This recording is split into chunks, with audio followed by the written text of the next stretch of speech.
Pacific Coast League MVP, Brian LaHare.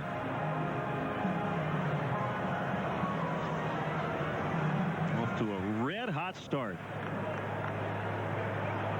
Since his Cub debut on September 4th, he leads the National League in on-base percentage. Second at slugging.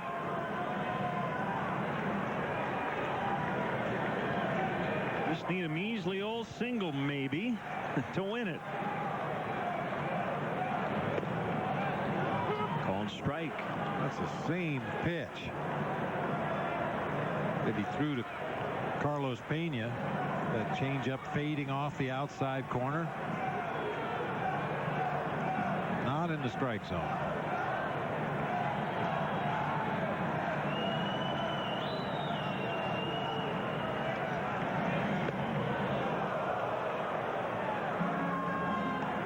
Corcoran behind home plate. He's given signs, given location. He's moving on the corners, and it makes no difference to Rodriguez. He's throwing from one side of the plate to the other. If the target's outside, he throws it inside. If the target's low, he throws it high.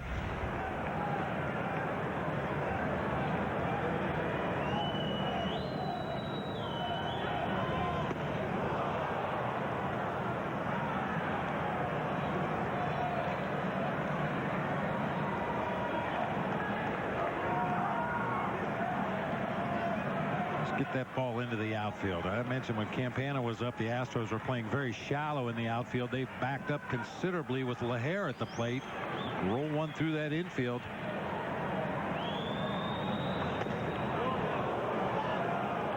Two and two. That was a close one.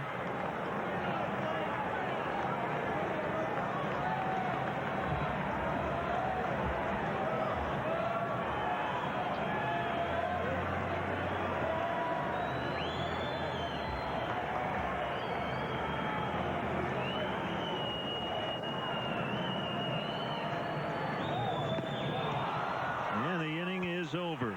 5 strikeouts for Rodriguez. Off to the 12th. 3-3.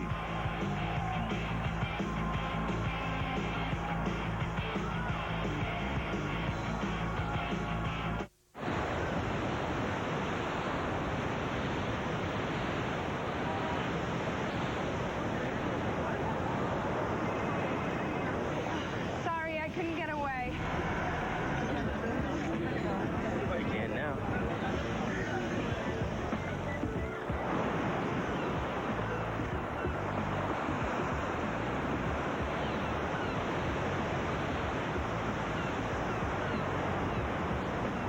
Need an oil change? Don't worry. Call your CarX man. Cars or trucks, basic or deluxe. We know the oil that's right for your car. Now get 3 oil changes for one low price from $16.65. For everything in, on, or under your car, it's CarX. Right now, you can feed 4 or more for only $20 at KFC. Get 10 pieces of your favorite chicken plus 3 large sides and 6 biscuits. It's the KFC 10-piece feast. Feeds 4 or more for only $20. Today tastes so good.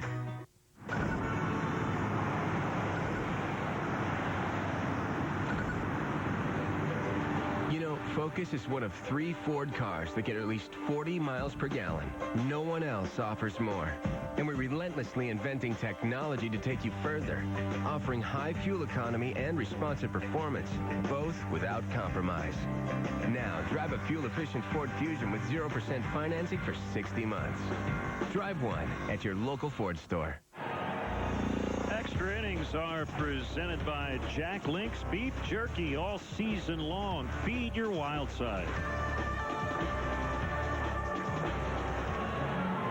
Well, the Cubs using just 2 pitchers to get through the first 11 innings in this game, but it's still going on. 3-3 here in the 12th. Jeff Samardzija will work.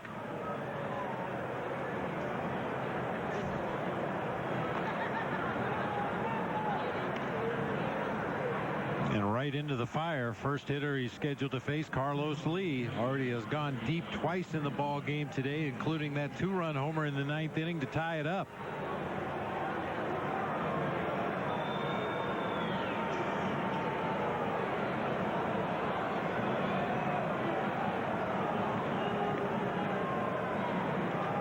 349 career homers for Carlos Lee. 20 times now he's hit more than one homer in a game. One time he's hit 3.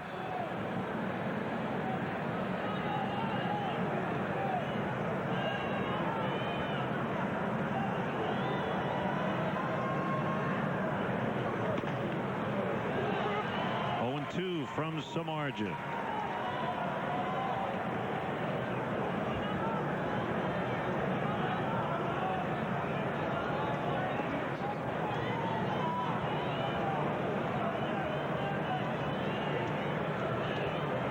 Talked about all the homers he's hit against the Cubs. 38 in his career. According to Baseball Reference. Second on the list, Kansas City and Cleveland tied 19. So 38 homers against the Cubs. The second most against any other team, half that amount. Remarkable.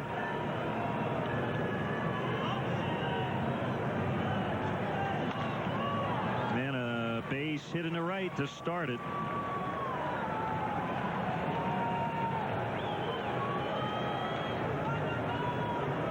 You would expect a pinch runner. They've got some good speed available on the bench in Jason Bourgeois. That's who's popping out of that first base dugout right now. Bourgeois leads this Astros team with 27 stolen bases this season.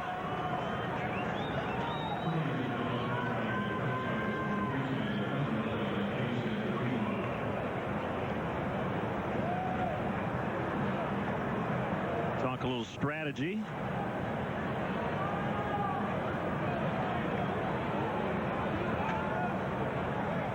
Brad Mills uses his position players to put down sac bunts probably as much as any manager in the National League. Bogusevic only has 1 on the season, but just about every position player has had at least 1 or more this season.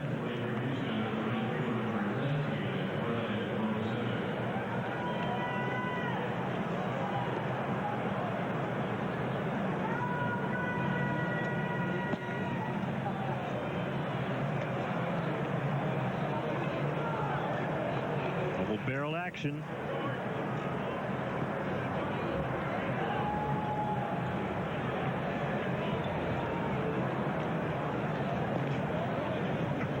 It looked like Bogusevic was sliding up the barrel of the bat there to put down a bunt. Ramos Ramirez, even with the baseline at third, he probably needs to come in considerably closer, even though Bogusevic is going to try to bunt this ball to the first base side. Big lead by Bourgeois. And a strike. And we want to send out happy birthday wishes today to Danny Holmes-Kirk, Cubs Media Relations Coordinator, getting some bonus baseball on her birthday. Just for her.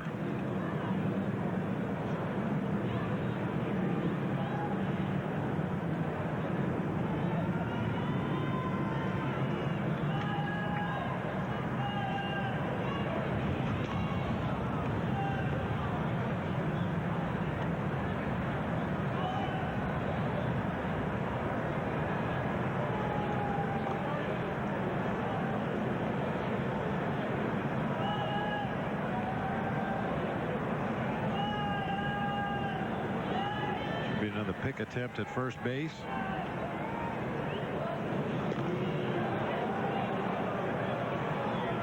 Pretty sizable lead over there by Bourgeois, and he's getting back fairly easily on his stomach. He could probably take another step. Yeah, first pitch strike is huge, because if you're sure that Bourgeois is going to run, if you jump ahead in the count, it gives you the luxury of perhaps pitching out. And they do, and he did not.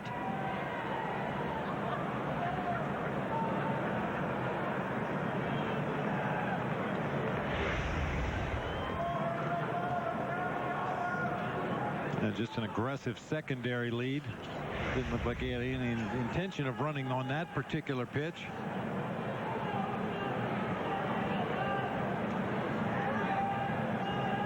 This time he goes. Here's the throw. Safe. Pitch was a strike. It's 1-2.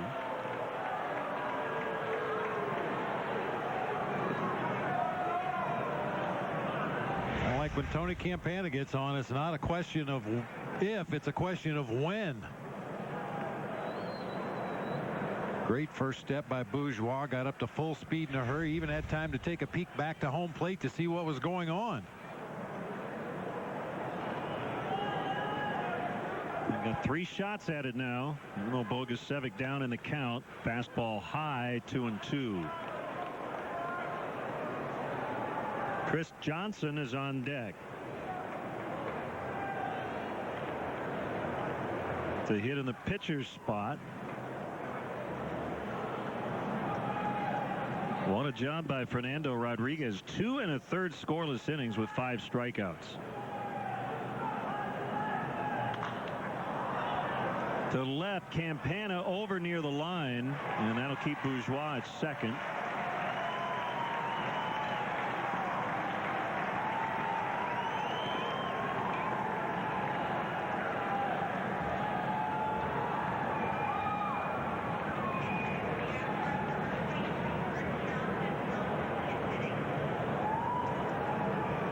Chris Johnson in the same boat as Brett Wallace, sent down at the end of July, brought back on September 2nd after being the opening day starter at his position. This is his 6th game since coming back from AAA.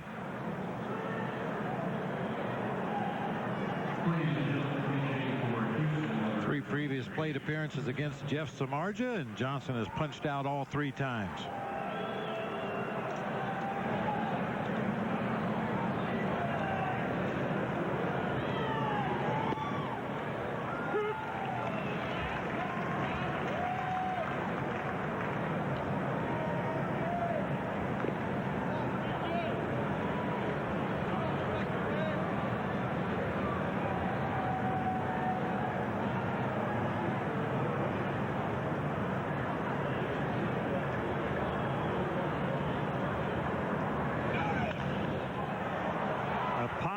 Let's see if Pena has room. He will. 2 outs.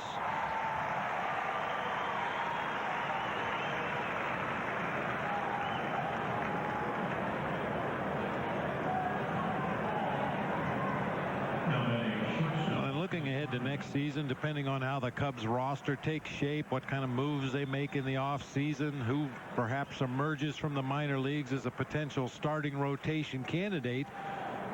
Jeff Samardzija's secondary pitches have come such a long way this season that I think it's a legitimate possibility. He's got that high 90s fastball. His command has been much better, and the slider and the splitter have been really good for him, especially in the second half of the season. And that was always the knock on Jeff, that he didn't have anything to go with that fastball.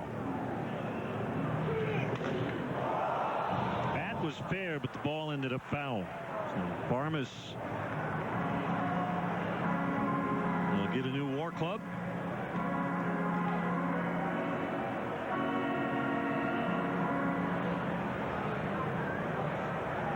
Well, I think it's a distinct possibility that Samardzija will get a shot to start because of the dearth of starting pitchers in the organization at the top levels. And the slim pickings for what figures to be of the free agent pitchers available this offseason. Because there are so few frontline guys available, they probably will be overpaid.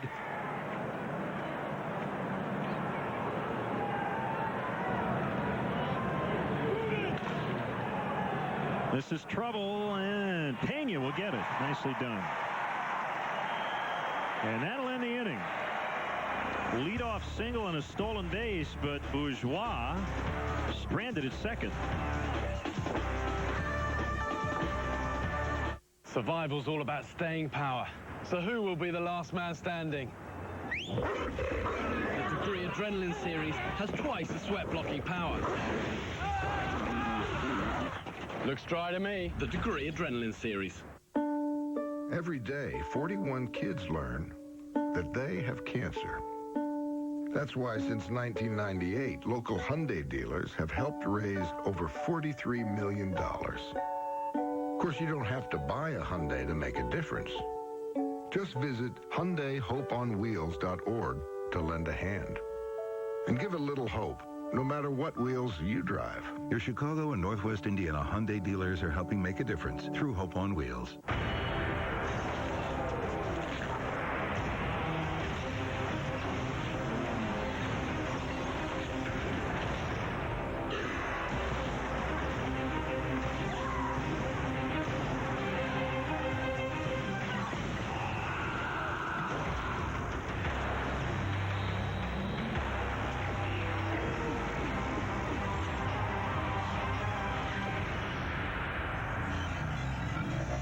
Good news, men use soap. Bad news, men use soap that can really dry their skin.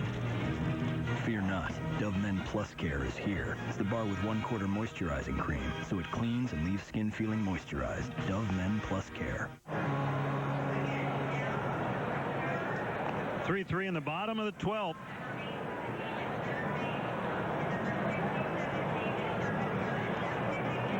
Got some changes now for the Astros.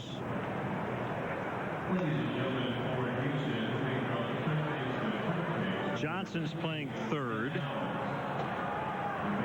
Downs goes over to first. David Carpenter will be the new pitcher. Fastball slider guy. He was a Pacific Coast League All-Star this year. Last pitched on the 13th against the Phillies. Give up a solo home run in that ball game to Phillies catcher Carlos Ruiz.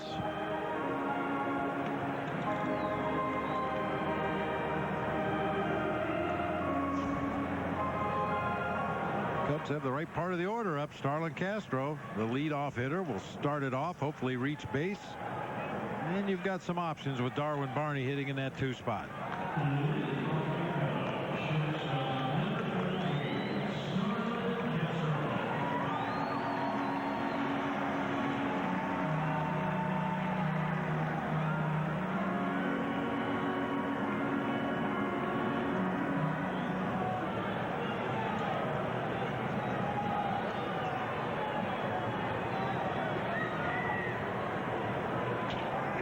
Talked about the wind today because there really hasn't been much wind. A little light occasional breeze off the lake, but nothing to speak of.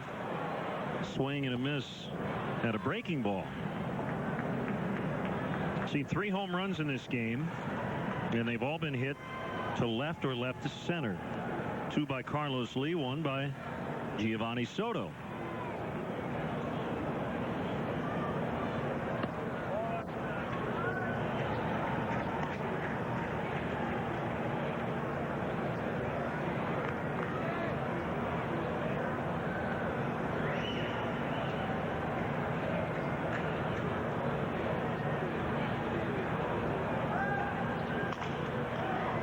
Astro broke his bat on that foul.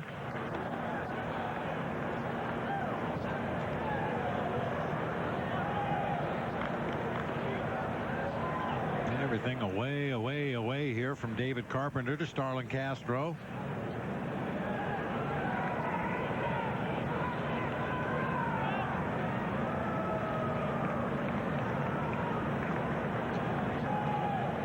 Carpenter, a converted catcher. He was in the Cardinal organization until being acquired by the Astros last year. Converted from behind the plate to the mound in 2008. Still 1-2. Throws hard, 95 on that last fastball with a little tailing action.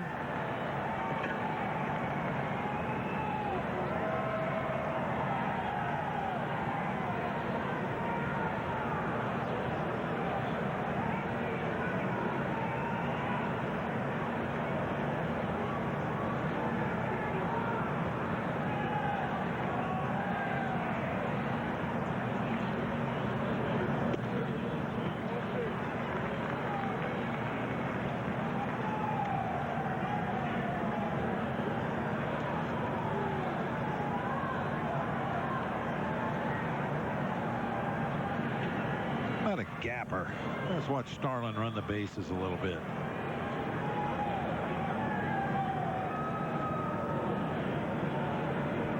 comes a 2-2 pitch.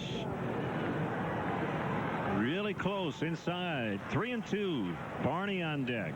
Good take. It was off the plate inside, but that's a tough one to take right there. Off-speed breaking ball, just kind of rolling up there on the inside part.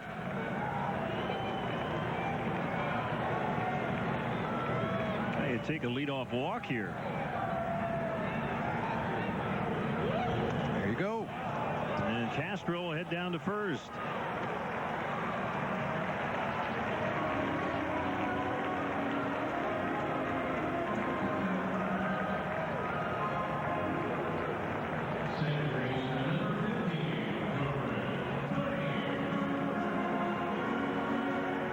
See what the Cubs dial up here with Darwin Barney at the plate. That was a fastball, nowhere near the strike zone. You know one thing for sure, if Darwin Barney does successfully bunt Castro up to second base, they're going to walk Aramis Ramirez to set up a potential double play, so it'll be on Reed Johnson at that point.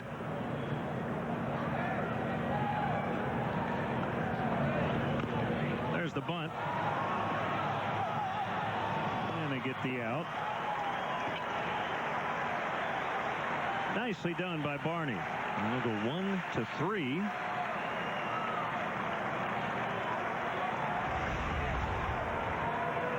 Really nicely done. Right out toward the end of the bat, just deadens that ball on the first base side. Almost came to a complete stop in the grass on that first base side.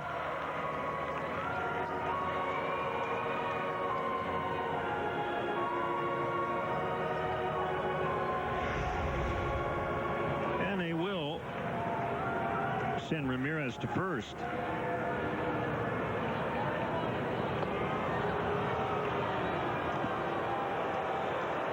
Matt Garza started this game. Now he's reduced to being an extra innings cheerleader. He went 9 innings and was a pitch away from winning the game in complete game fashion before Carlos Lee hit the game-tying 2-run homer.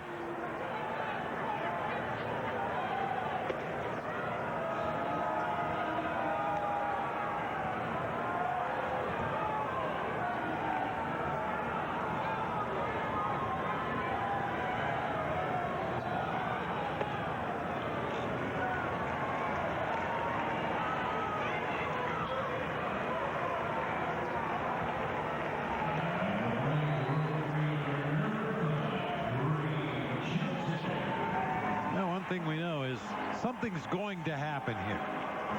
It's not going to be another base on balls. Reed Johnson's only walked 4 times this season in over 230 at bats. We also know that he can pull a bullet. He gets a pitch on that inside part of the plate from Carpenter. Got a big hole to work with on the left side of the infield. Interesting you pointed out the lack of walks. I was noticing that today as well. But he has been hit 11 times. You almost count those as walks. There you it's go. By. Everybody's going to move up. Castro, the winning run, is at third. Carpenter's let a couple of them fly here in this inning.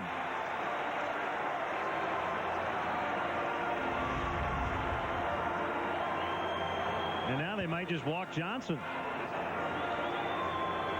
That would seem to make a lot of sense. Set up a potential double play to get out of this jam.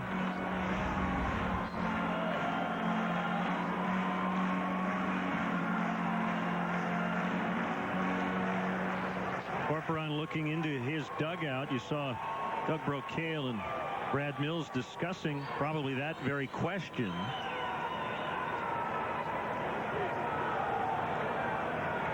And they will walk him.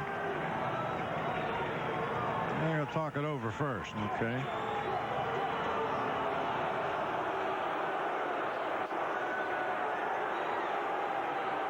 We saw this down in Houston. Brad Mills made almost all the trips to the mound to talk to his pitcher down there. It was more of an instructional thing than anything else. I don't think it was mechanical issues with the pitcher's delivery or anything like that.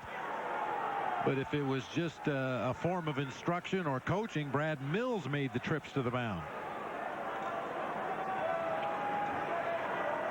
Well, I guess they're going to pitch to him at least to start.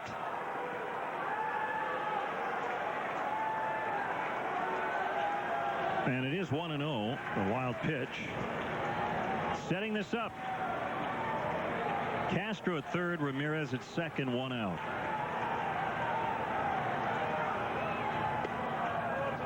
Inside, 2-0.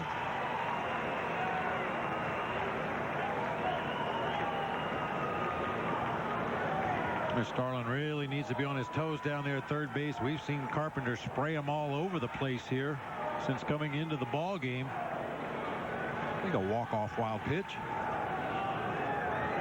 Walk off anything would be fine.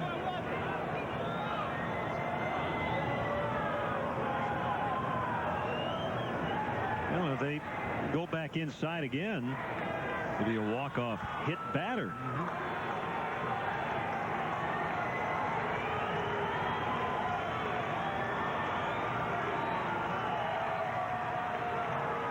Pitch out right here. Carpenter's not sure what that sign is. I mean, the reality is an intentional walk is the right move to make in this particular situation. I think the Astros were hoping maybe Reed Johnson would chase one of the first two pitches and fall behind in the count.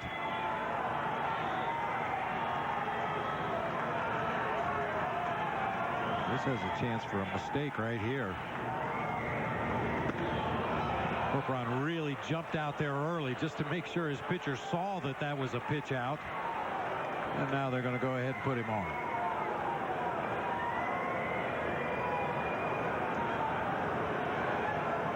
So without the benefit of a hit, the Cubs will have the bases loaded. 3 walks, 2 intentional passes.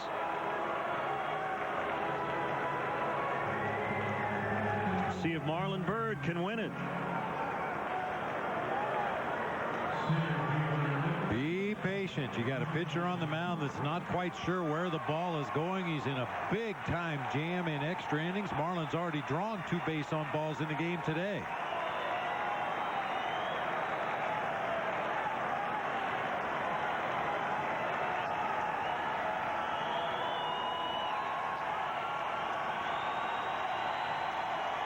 Hands are on their feet. Infield in. Outfield in. Bases loaded, 1 out. Here we go. Ball 1.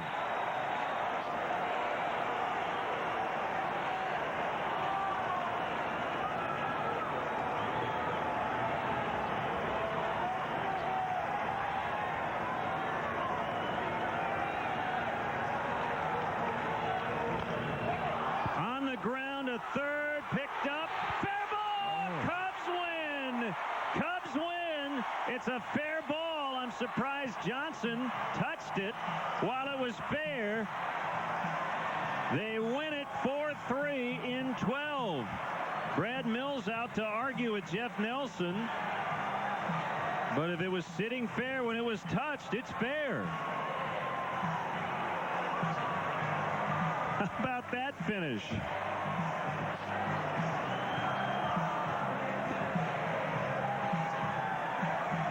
A swinging bunt by Marlon Byrd wins it.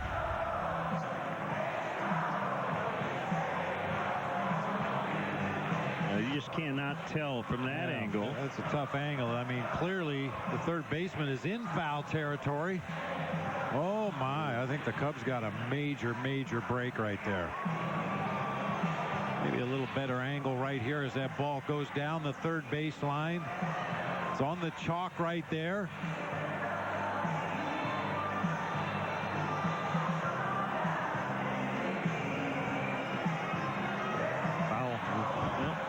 Called fair. I mean, fractions of an inch.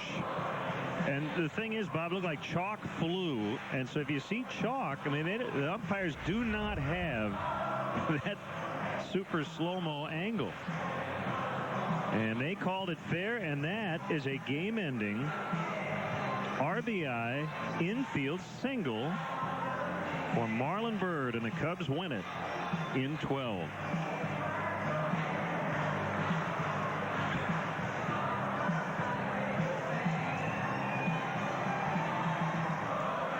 So our GMC player going to kind of go off the board today. It's that these fans, they had a long afternoon. They thought the game was going to end in 9. They stuck it out to the finish, and they're rewarded with a Cubs 4-3 win in 12. Honorable mention to Matt Garza. Fine outing today, with the exception of the pitch to Carlos Lee. But yeah, you got to give it up for these fans today, hanging around the way they did. Cold afternoon here at Wrigley Field, but all worthwhile when you get to fly the W flag. By the way, partner, you want everything replayed. If that had been subjected to replay, we might still be playing. Well, just thought I'd point that out. Technology, right? Yeah. That will do it for our game coverage. Stay tuned for Chicago Tribune Live. Final score in 12. Cubs 4, Astros 3. We're back with you here on CSN Sunday, 12:30 for pregame live. Bob and I hit the air at 1. Cubs and Astros from Wrigley Field. In-game scoring provided by ScorePad, and now for Bob and our entire crew, this is Len Casper. Stay tuned after the break. Chicago Tribune Live is coming up.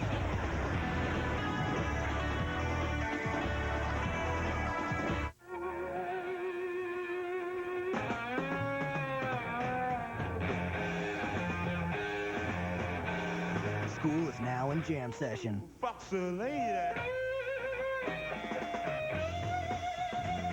Rock out with Beats Audio, quad speakers, and Blu-ray at a price that will blow you away. Only on the HP DV6T.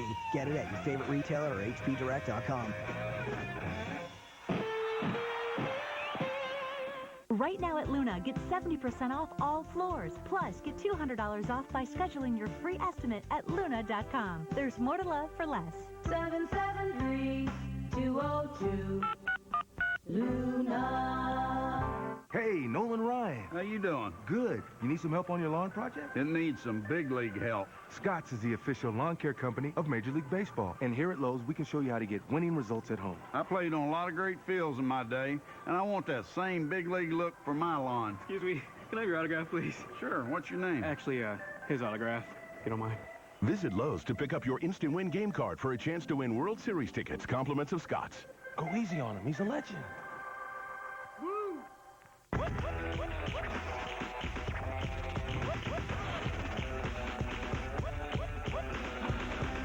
Be amazed for 99 cents. Our 99-cent chicken flatbread sandwiches, now in 2 bold flavors, only at Taco Bell. Heading to St. Louis for the Big Cubs Cards weekend? Reserve your room in Casino Queens Riverfront Hotel. Just a home run away from Busch Stadium. Enjoy dollar drafts in 7 Sports Lounge, where beer is a cold 29 degrees. Feast on the finest with our game day menu. Catch a hassle-free ride to the game on the Queens Free Shuttle. For special hotel and ticket packages, visit CasinoQueen.com, home of the loosest slots. CSNChicago.com. Total Chicago baseball coverage online. From this point, I look at one day at a time, and everybody should look at it that way. I look at it that way no matter what. The most blogs and insiders. And everything outside the box score. The things you've done in the cage and the things you're doing out here in batting practice, and you carry that over into the game, that's what's going to bring us success. Go to CSNChicago.com. CSNChicago.com. A fan's best friend online. Cubs baseball on Comcast Sportsnet is brought to you in part by Southwest Airlines. Find our fares online only at southwest.com. Menards. Save big money at Menards on all your home improvement needs. Xfinity. Cubs baseball in high definition is brought to you by Xfinity. Midas. For brakes, oil changes, and tires, trust the Midas touch. AT&T. And by Toyota. Visit your local Toyota dealer today for great savings on Toyota's all-star lineup of fuel-efficient vehicles. Official partner of the Chicago Cubs. All right, it's a Friday afternoon. The Cubs win, and we're live from the Captain Morgan Club at beautiful Wrigley Field. Chicago Tribune Live on the road starts right now.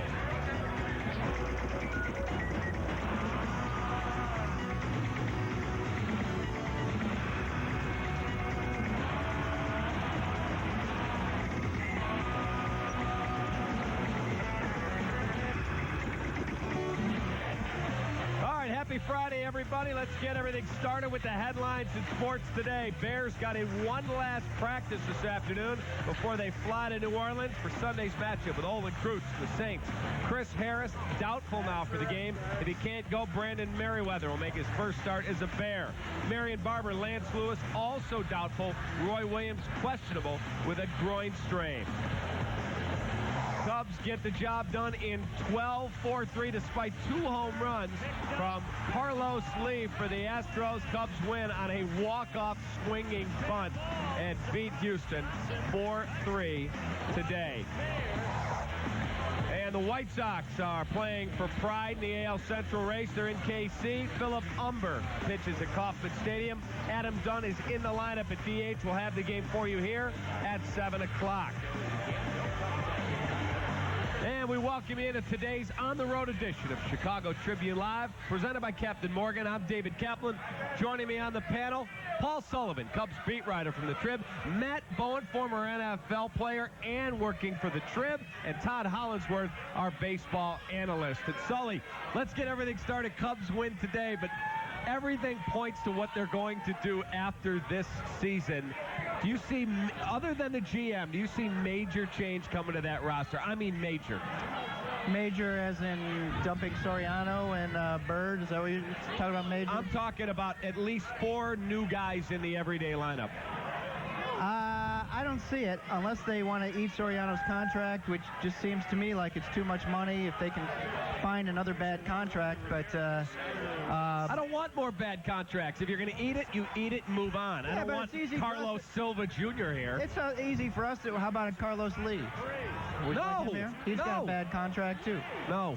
So just eat it. But it's easy for you to say eat it. It's not your money. That's exactly correct. You're going to have to eat Zambranos, right? Have to. Okay, that's 18 there. What's Sorry? Another 18? 18 times 3. I mean, it's a lot of money. It's easy to say eat it, but... But if you're in a culture change mode, you go all the way. It depends on who the GM is, but I see them bringing back Pena. I see them bringing back Bird.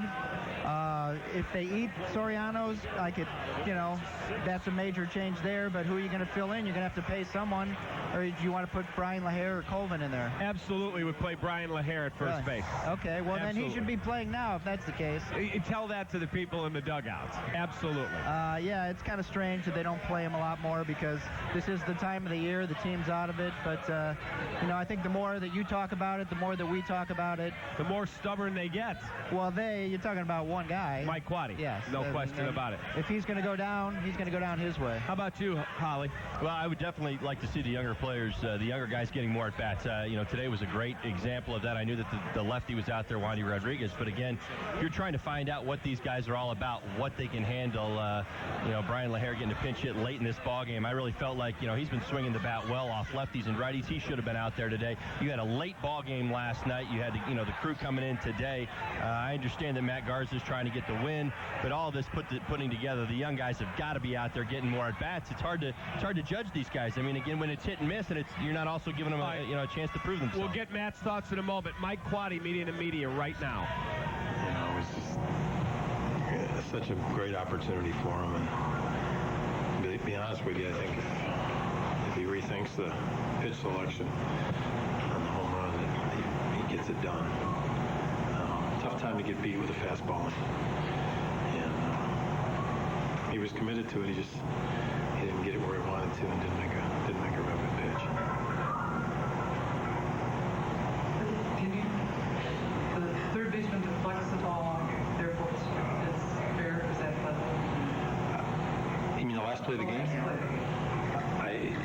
If you touch it, I mean, it doesn't matter where you deflect it or anything else. It's where you touch it. So you can understand why they were arguing. Who was arguing? The Astros. Oh, we were celebrating. I didn't know. It was right down the line, so I don't know, fair or foul or otherwise. And I thought Barney got hit in the first, but I don't know if it hit the bat. Did it? Okay. So that, if you can get after Wandy early, that's not a bad thing because he's a pretty darn good pitcher, and that would have really set us up with a good opportunity early. But anyway. good. Everybody, bullpen was good again. Thank God he went 9. Otherwise, I don't know what we'd do tomorrow. I mean, we've got Woody and Marsh at the back end, but having to use Marm for 2, and we've got plenty of rested people that we use in the 6th, 7th.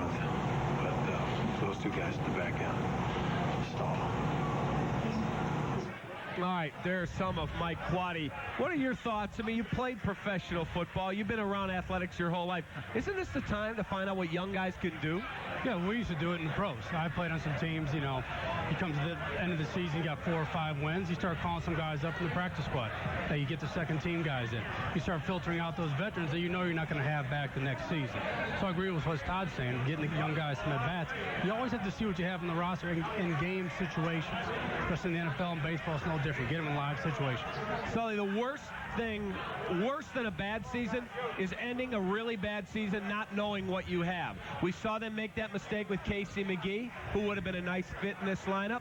They're making the same mistake potentially with Brian LaHare. Tony Campana, every time he's in, he seems to be a spark and make something good happen. They play 4 games in Cincinnati. That's where he's from. You couldn't find 1 game to get them in the lineup? Are you kidding? Yeah, I mean, it's unexplainable now. I get these emails every day about this. Why don't they put these guys in? And the only thing I can say is that Quade's trying to win a job. Yeah, of course, he's got a year left, but he's trying to keep his job. But that's a bad argument because the veterans he's running out got him to this point where he's up the track. Well, he feels obligated to play these guys, and assuming that the Ricketts are giving him the permission to do this, or else they would have gotten rid of him when they got rid of Jim Hendry. Right? Isn't this Ricketts, if they wanted him to play the young kids, couldn't someone say, Quade, put these kids in the lineup? I don't think anybody has told him that. Apparently not. He's not doing it. I just don't get the stubbornness. I mean, if you really think about it, it's a very simple answer. I mean, when you remove the general manager who hired the manager, and you've got this situation right there, you talk about the accountability. So unless it's directly coming from ownership, he's writing out the lineup card every day. He's going to put out the guys that he believes are going to give him the best chance to win. If you wanted to see the young players play, Mike Quade shouldn't be your manager right now. Mike Quade should have, unfortunately, gone with Jim Hendry. Now, that's not what I'm saying we wanted to see happen, but if that's what you were hoping to get out of the rest of your season, he should have been removed as well. And he also probably shouldn't have pitched to Carlos Lee there in the might have walked him with first base open. He's like the only guy in the lineup that can kill if you watch the pregame show, he said there's one guy in the lineup that can beat you. Do not give him anything. He can get the barrel of his bat on, and that's what they did twice. Yeah, but especially in the 9th. And I know he's trying to get Garza the complete game and show him the respect. Same with the other night with Dempster, trying to show him respect. And it's the end of the season. But, you know, you want to win the game. It might have been better to walk Carlos Lee or else bring in Marmol. I don't know, but it just seemed like the last thing you wanted to do was pitch to Carlos. Matt, we keep hearing that there's got to be a culture change in the locker room. Right. What does that mean in a locker room to change the culture? Well, we had it in Washington when Joe Gibbs came in. You know, obviously we were working with Steve Spurrier. Much different. You know, kind of laid-back approach. Throw snowballs at practice. Okay, things got out of control. Joe Gibbs came in, brought in Greg Williams, immediately preached accountability. There's different rules. There's different ways you dress in the team playing. Different things you have at the team meal. Everything's changed and flipped over and said, okay, if you're part of the program, you buy in. If not, clean out your locker, we'll get someone else. And that's probably what we need to see here. It's got the whole culture has to change. Well, very well stated. You know, we talk about it in a baseball, in a clubhouse. You've got to have leadership from your bullpen. You've got to have leadership on the offensive side. And you've got to have leadership in your starting rotation. Ideally, you're looking for 3 leaders, one of each of those groups, and then together, working together to raise the kids. It's a big brother, little brother relationship. In the game of baseball, you play 162 games together. You're around each other all day long. You look at what's going on. I mean, you talk about all the extra innings last night. Plane flight home. Wake up, right back to the office again with your teammates again. It's exactly right. I mean, it's your second family. Well, the thing to me, I mean, this is the end of the season. This is, have you seen this before where a manager wants to get these guys their statistical goals, maybe wants to get Garza, a 500, wants to get Dempster 200 innings. Do you think that should overshadow or override wanting to win the game? Well, I mean, you're seeing it right now. I mean, you saw Demp in the ballgame trying to get him to win. Garza trying to get him back to 500, trying to get him to 10 wins as well, trying to get him to complete game. That's exactly what's going on. But, I mean, again... Is that right? Well, you understand it. I agree to some extent. Guys are shooting for some goals. Starlin's going for 200 hits. I mean, today would have been a great day maybe to give him a day off, but you want him to get to 200 hits before you think about giving him that day off. So, I mean, you know why guys are out there, but, the thing about it is, for the sake of the organization, for where the organization's at right now, you need to be able to judge these young kids and see what you've got moving forward. And that's the ultimate goal. But really, for me, it comes back to the decisions that were made a month ago as far as, who's running this team and who's calling the shots right now. Because Mike Quade wants to win ball games. And who is to fault him for wanting to win ball games? Yeah. If he believes that that's the best team he can put out there each and every day, that's what he's going to do. We want to see the young guys. I get it. But again, if that's what the organization wanted to see, then they should have made another move. Yeah. All right, time for today's daily list. And the name Starlin Castro was just mentioned. And in our daily list, he's close to making history. We look at the youngest players to ever lead the National League in hits. Castro would be the youngest at 21 years of age. Among the players he'd be younger than, how about Hank Aaron, Stan Musial, just to name a couple. Now, we know he's a great hitter. He's a really good kid. Sully, you've been around the team every day. Is he the kind of guy you want to build a team around, or do you look at him and say complimentary piece or very tradable commodity going into the offseason? Oh, no, you don't trade Starlin Castro. I mean, they've already got him on the pocket schedules for next year, which they were handing out today. I don't say he is the key guy because, he's not a home run guy. He still needs a power hitter in the middle of the lineup, but he certainly is, probably the favorite player of most Cub fans at this point, and somebody that you can market. And a great kid, by the way, also. You build around a guy like this, 21 years of age? Oh, I think you certainly can. I mean, he's a very excitable player. Brings an awful lot of energy to the game. He's got a great approach. I mean, there's a lot of positives. I mean, you really find no negatives, but I will answer your question all the way through because we'll get back to what you were referring to. I come from the school where I don't believe anybody's untradeable, and I'm never going to believe that. I don't know why anybody would ever get that label. I mean, if you get a trade that's just, you've got to have it, why is anybody untradeable, right? So I'm not going to say that anybody's untradeable. If he's out there and you can get pitching back that you never thought you could get with a piece like that, well, then he certainly is tradable. So to me, that's the way it's got to be. Is he the most exciting player in town right now? Absolutely. Is he incredibly gifted and going to get 200 hits this season? Absolutely. Well, I think it's somebody who want to come to the ballpark and see. I mean, that's one of the things we're talking about here, having the face of this baseball team. I mean, look at what they're doing in Carolina with Cameron Newton, face of that football team, putting them out there, young players starting. Everyone's buying his jerseys. Everyone wants to come to the stadium and see the young rookie play. It's the same thing here in Chicago. You have a player like that everyone can latch onto and say, you know what, I'm going down to I'm going to see Castro play ball. The only thing that he's got to improve defensively, he improved a little bit over last year, but still he's got a ways to go there.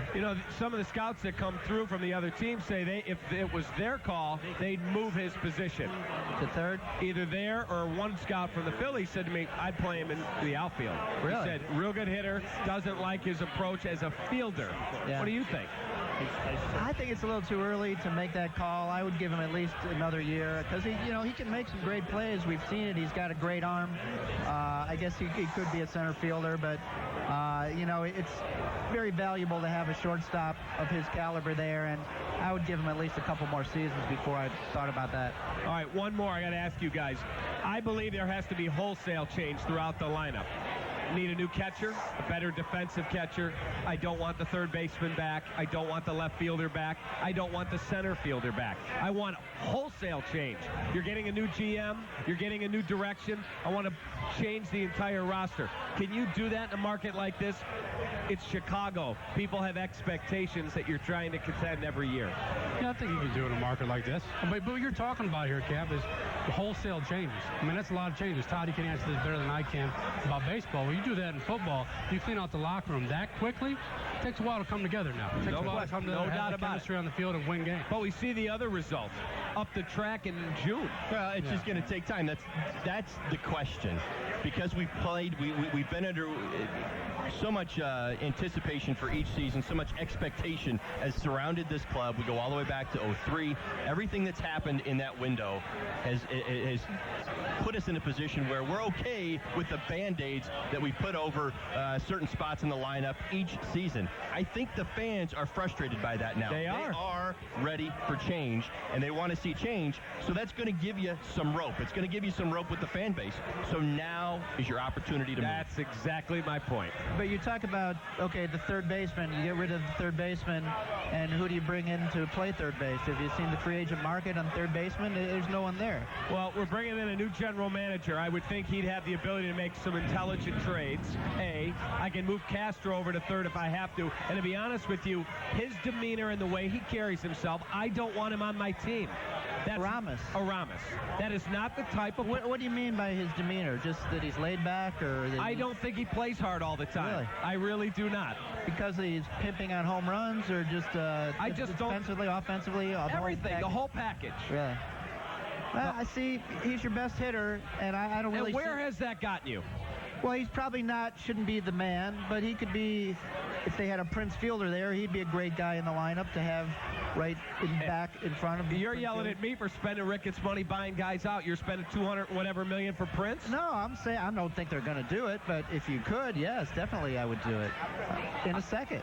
See, I'm changing the whole culture. I want guys that play their you-know-what's off every single day.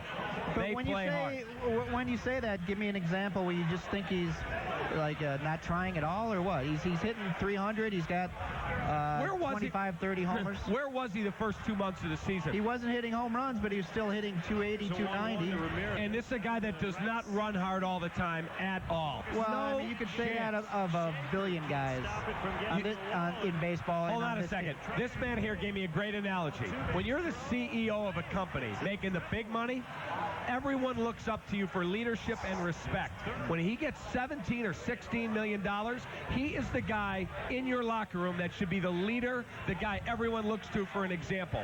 He's not the example I want. Nor for does Castro, Barney, and all these other. Then he's not the kind of guy I want. Well, Kerry Wood is supposed to be the leader. Dempster's supposed to be the leader. They haven't exactly had great seasons either. Yeah, Dempster got off to a bad start too.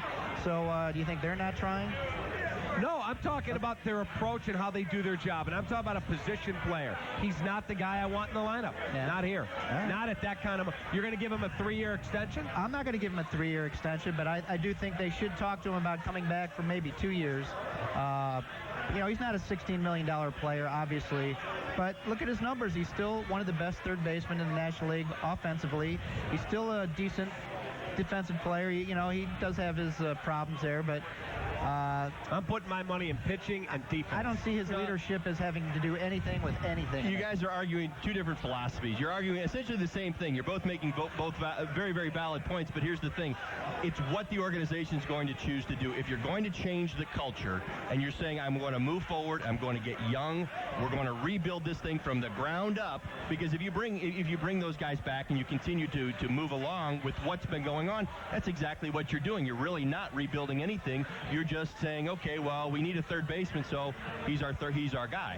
I mean, I understand what you're saying. But if they don't have anyone to replace him, that's what I'm saying. But again, I understand that. But therein lies the point. You're right. We're just looking to, you're looking to change the culture in the clubhouse and the franchise. And how is that going to come about? Is it going to be by bringing some of the same guys back? Can you move forward and think that you're going to change the culture in your clubhouse with the same guys that, well, essentially you're complaining about being in that culture? There are guys that are so comfortable here that when the Yankees claim them or the Angels come calling and have interest, I'd rather be 22 games out of first place than playing for a championship. Those are kind of guys I don't want on my team. Well, that's Dempster and Wood, too. They didn't want to leave either. Hold them accountable as well, then. If I don't, you don't want them on your team? All I'm saying to you is I don't understand the mentality, whether it's whoever it is.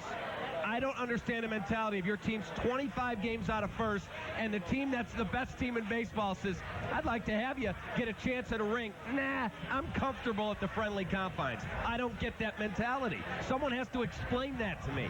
Well, each one has an individual reason for doing it. They like Chicago. They like the playing at Wrigley Field. Their families like Chicago. I don't know. Why do you want to stay in Chicago? You could probably get a job somewhere else, too. I'm not playing for a ring. It's different. It's totally different. It's apples to oranges. So the chase for the ring should outdo anything else. Yeah, if you've never won a ring, absolutely. That should be and you're going to be a free agent. Let's use Aramis as an example. He's going to be a free agent at the end of the year. He can go anywhere he wants. Someone says, I want you to come at the end of July, play 2.5 months, and you may get the ultimate prize. He's not playing for the money anymore. He's made $1 billion. And no, I'm not interested? Are you kidding? It's the same reason he didn't go to the All-Star game. But when you say that about Aramis, you got to say it about Wood, about Dempster, about Pena, about everyone else. I agree. I don't understand the mentality of any of them. I'd like to ask them why. Well, get them on. They're over in the clubhouse now. Woody, Demp, Aramis, come on down. Let's hear your rationale. Love to hear it from all of them. Absolutely. You had him on the pregame show. Why'd you ask him that? We talked about the future. He said, I'm only going to play here. Why didn't you try to, get traded to the Yankees? No, I was trying to promote his charity event, you Well, geez. Get him down here. Woody, get down here right now. You are unbelievable. Wow. Hey, by the way, on the other side of town, Ozzie Guillen weighed in with his thoughts on Kenny Williams, surprising some longtime White Sox observers. Thoughts? People should just say thank you to Kenny and Jerry to at least put the money up there and bring the players. You know what I mean? I don't think people should talk about Kenny Williams about this ball club. Talk about me, yes. Talk about the team, yes. I think Kenny did everything he could to put a good ball club. And I know how hard it was to put this ball club together, convincing the guy. Then don't blame Kenny. He got to come back. Well, I think Kenny's doing a good job. But I think since I'm working here, I never say he's a bad general manager. I think he's a deserved. He earned it, and he should be here. That's Jerry's call. All right, thoughts on what you guys heard? You get to see this whole running drama throughout the year. What do you guys think? Well, it sounds like he's saying proper things at the proper time all of a sudden. You know what I mean? It's this on-again, off-again relationship suddenly is on again. Right towards the end of the season, right when they have to make some big decisions. Because he wants to come back. Yes, of course. No, I agree 100%. He's absolutely right. That's what it seems like anyway. They're playing out the schedule. They were in a position where they kept us hanging there for a little bit, playing some good baseball. But I think ultimately, at the end of the day, that's what you're seeing right there. Whether this continues to move on, the White Sox in the direction that they've been going for the last few years, or if some people change places, which is being speculated, you want to heal the wounds. You want to heal the wounds before it ends, right? It's going to be fun to watch. This is all a farce. There is no way that he thinks Kenny Williams did a great job. And how could he? I mean, he did not do a good job. Adam Dunn is awful. Rios awful. Peavy awful. Kenny did not have a good year. And Ozzie does not like Kenny, and Kenny does not like Ozzie. So for the two of them to start pretending now that they like each other. But isn't that what he's doing, though? I mean, it's obvious. And it's almost if they're parting ways, it's like, well, let's shake hands and give our hugs, because we're going to part ways. All right, let me ask you guys this. Let's say that Ozzie is let go by the White Sox. He can go anywhere he wants. The Cubs may be looking for a manager. I'm not saying I'm for it or against it. Would you hire Ozzie as the manager of the Cubs if it was up to you? It depends on what kind of team you're having. If you had a team that you wanted to contend with and you were going to plan on bringing in some free agents, I would definitely consider it. If you're just going to go young, like you said, get rid of all these guys and, put the kids in there, what kids they do have, I wouldn't do it with that. How about you? I'd be at the ballpark.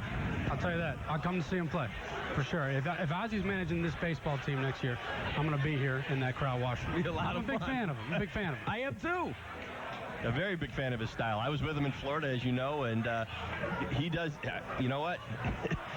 He would certainly be a spark plug, and he'd certainly be worth watching, and you definitely know that some of the things that we saw earlier this year, as far as effort and a lot of the mistakes, you know he wouldn't tolerate it. Right, we've got to take a timeout. We come back, Matt is going to help us break down the Bears-Saints matchup. We'll get his X and O perspective and see what's going on between the Bears and the Saints. Old Cruz hooking up with his old team and a lot of injuries to deal with. It's all next on CTL. All right, our poll question, CSNChicago.com's your spot. Who wins Sunday? Bears in a close one, Bears by 10 or more. Saints in a close one, Saints by 10 or more. CSNChicago.com results before we end the show. Enemy ship on starboard bow! Alert, Captain Morgan!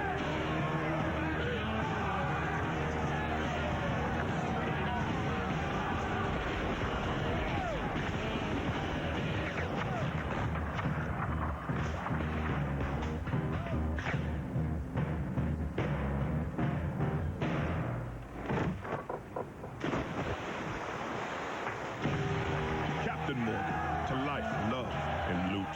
I look good, I look good, I look exactly the way you wish you could. I look good, I look good, come on. Come on. I look good, Here at Menards, we're crazy. Crazy about our deals. Upgrade the look of your bathroom with a quartz vanity top. Choose from a wide variety starting at $49 after rebate. Add style and sophistication to your new look with a pedestal vanity mirror. They're only $4.99 each after rebate. Amp up your home projects with a 57-piece oscillating toolkit, only $29.99. Keep your home clean with a bagless vacuum. It's perfect for pet owners, only $89 after rebate. Price is so low, they're crazy. I kept thinking, oh, other people's houses burn, ours doesn't burn. When my husband went into the basement to get our son, he saw the whole wall on fire. I was just kind of numb through it. I didn't really take stock of all the damage. I didn't even think about that. The only thing I could think of was everybody's okay, so everything else isn't important. I'm happy I had Pekin Insurance. It was good to us. Beyond the expected, Pekin Insurance. In Rock Island, contact E.H. Schroeder Insurance Agency. And also in Rock Island, McFarland Boudelier Insurance Agency.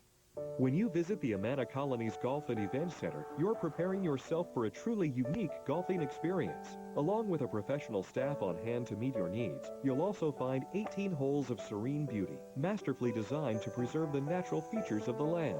A perfect location for corporate and group outings, the clubhouse offers a spacious banquet room with an in-house chef for on-the-course lunches and after-game dinners. The Amana Colonies Golf and Event Center, country club elegance and natural beauty, all at an affordable price.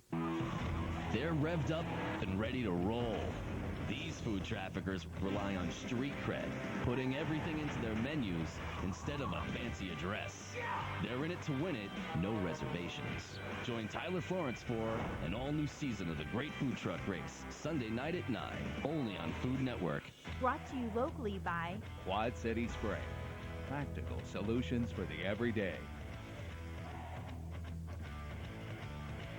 I'm gonna give him a little pop, let him know I'm here. He might pop you back. Oh, it's fine. It'll work out like that. We'll see. I'm sure that there'll be some words exchanged. There'll be some good contact. Maybe there'll be some blows. But if there's blows exchanged, then hopefully I'm giving them and not receiving them. All right, we are back here, Captain Morgan at Wrigley Field. Cubs were winners today in 12. We're now talking Bears football. And, Matt, what is the key going in there? It's a very noisy place to play. The Saints are 0-1 in a season full of high expectations, so they will be as jacked up as possible. What's the key for the Bears? To leverage that pressure. I played in this scheme for Greg Williams. He's the defensive coordinator for New Orleans. He was my defensive coach back in Washington with the Redskins. You're going to bring a lot of pressure. Okay? Jay's have to take advantage of this second. This secondary for New Orleans isn't as good as everyone thinks. They got some holes there. Jay can make some throws if he gets the protection and time to get the football out of his hands. But I will say this. They're going to target Karimi. They're going to target Jamarcus Webb. There's going to be that edge pressure because Greg loves to disguise and he loves to mix and match his personnel. So his goal is, hey, I'm going to confuse you at the line of scrimmage. You're not going to know we're in, Jay. I'm going to trap you to throw me a football. So he's looking for interceptions based on pressure that guys who maybe are not elite pass blockers yet go, oh, God, I didn't see that coming. Right. And I got something coming out in the Tribune that will explain. This is a lot different than Bears fans are used to, seeing cover 2, cover 3, cover 1, the standard defenses that Lovey plays. Here you'll have 11 guys in line of scrimmage. Guys will be dropping out. Guys will move before the snap. It's all done to get a free runner and to try to hit the quarterback in the back. What can we expect out of Urlacher? I mean, it's such an emotional thing to go through, and then to come back on the field just a few days later. As we saw Brett Favre do it, obviously, on Monday Night Football, but what do you expect out of him? Well, he's their leader. I played in Green Bay for a couple of years. I wasn't there when Brett lost his father, but the point here is that everyone rallies around their leaders, okay? And Brett was that guy for us in the locker room. Whatever he did, we kind of followed in his footsteps, and I think that's what you'll see from the Bears defense this week, especially the offense, too. Everyone's going to rally around him. He's going to be playing with an emotional football game. I think it'll be one of the best football games he's ever played in his career. But it's up to everyone else to pick him up when times are down and to make some plays. Momentum. Baseball, we play a lot of games. We